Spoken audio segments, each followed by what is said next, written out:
कब्र पक्की करवाना कैसा, क्योंकि जाहिर है हम जाते हैं, सऊदी अरब में भी जाते हैं, वहाँ पे जन्नतुल बकी है, जन्नतुल माला है, वहाँ पे एक जाहिर है रिक्कत आती है देख के, एक आखरत की याद आती है, और वहाँ पे भी एक कब्र के निज़ाम है। यहाँ पे हम देखते हैं, यहाँ पे टाइलों के साथ और तख्तियाँ लगा के एक सूरत ये भी दिखती है। तो कब्र पे इमारत बनाना और पक्की कराना, ये कोई इस पे ज़रा लबकुशाई करे। जी बिल्कुल, इस हवाले से मैं ये अर्ज़ करूँगा कि पहली बात तो ये है कि कब्रिस्तान जाने का जो इमामुल अंबिया सल्लल्लाहु अलैहि वसल्लम ने हुक्म फरमाया, वो हुक्म ये है कि आप कब्रिस्तान इसलिए जाएं कि उससे आपको इबरत हासिल हो और आपको आपकी मौत याद रहे।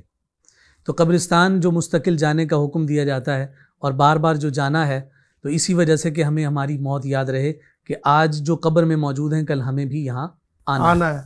अब दूसरी बात ये आ गई कि जो कब्रें हैं उनकी हैयत और उनकी जो कैफियत है, उन हैयत और उन कैफियत को कैसे और किस तरह से रखना है। जिन अहादीस में हमें ये मिलता है कि कब्र को पुख्ता ना करो, कब्र को पक्का ना करो, तो इसके हवाले से उलमा के अक़वाल हैं। अल्लामा इस्माइल हक़ी रहमतुल्लाहि तआला अलैह ने इन्नमा यामुरु मसाजिद अल्लाह, ये कुरान की आयत है, इसके तहत आपने इस बात को ज़िक्र फरमाया कि कब्र पर इमारत का बनाना ये जायज़ है, ये जायज़ है इस सबब से कि जो साहिब कब्र है उसकी अज़मत और उसकी तौक़ीर को बरकरार रखा जाए। सही।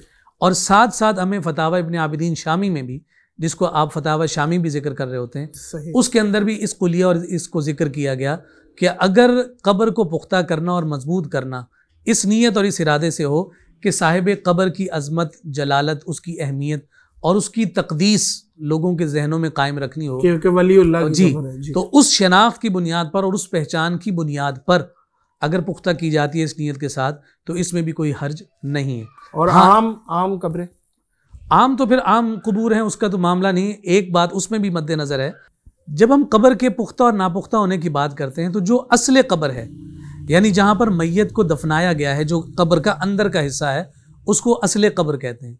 उसको कच्चा रखने का हुक्म है, तो उसको कच्चा रखा जाए। और अगर फिर उसके बाद ऊपर कब्र को पक्का कर भी लिया जाता है तो उसमें कोई हर्ज नहीं।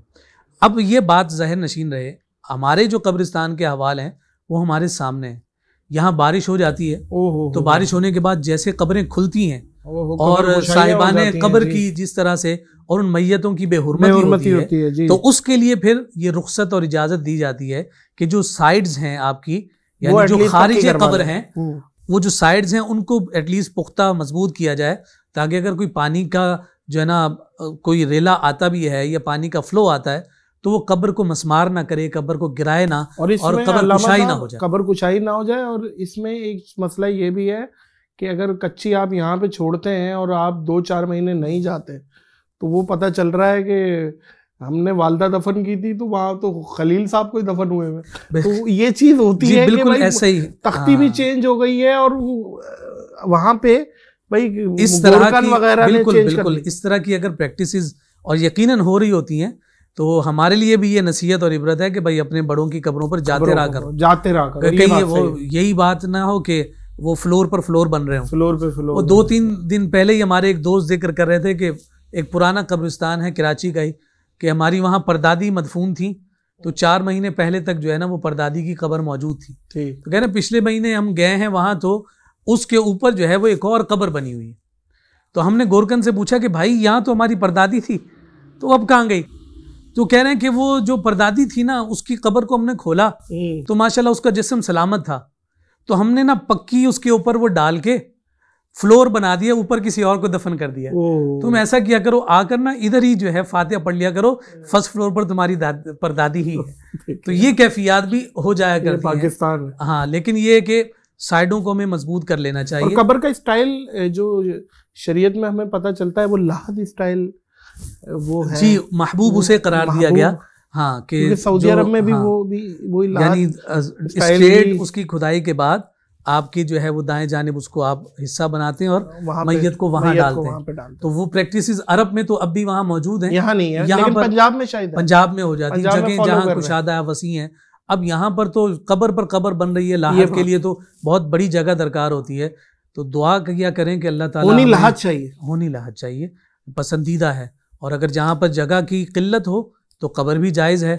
और साथ ये दुआ किया करें कि अल्लाह ताला कम अज़ कम इतनी जगह हमें ज़रूर अता कर दे कि हुज़ूर अलैहिस्सलाम की पाक बारगाह में जब हुज़ूर की ज़ियारत हो तो कायनात के ताइदार सल्लल्लाहु अलैहि वसल्लम की बारगाह में दुरूद व सलाम पढ़ने का हमें मौका मैसर आ जाए। क्या बात है भाई, माशाल्लाह।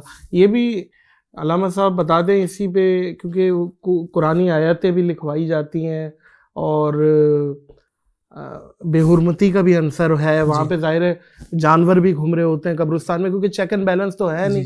और इस तरीके की आयतें लिखवाना और वो चीज़ वो के मुनासिब। जी हाँ, कुरानी आयात और इस तरह की चीज़ें, अस्माए बारी ताला या इमामुल अंबिया सल्लल्लाहु अलैहि वसल्लम के मुबारक अस्मा का लिखवाना, इससे एहतियात करनी चाहिए। इसमें बेअदबी का इम्कान मौजूद रहता है। जानवर हैं, जानवर आकर नजासत और गलाजत भी कर जाते हैं।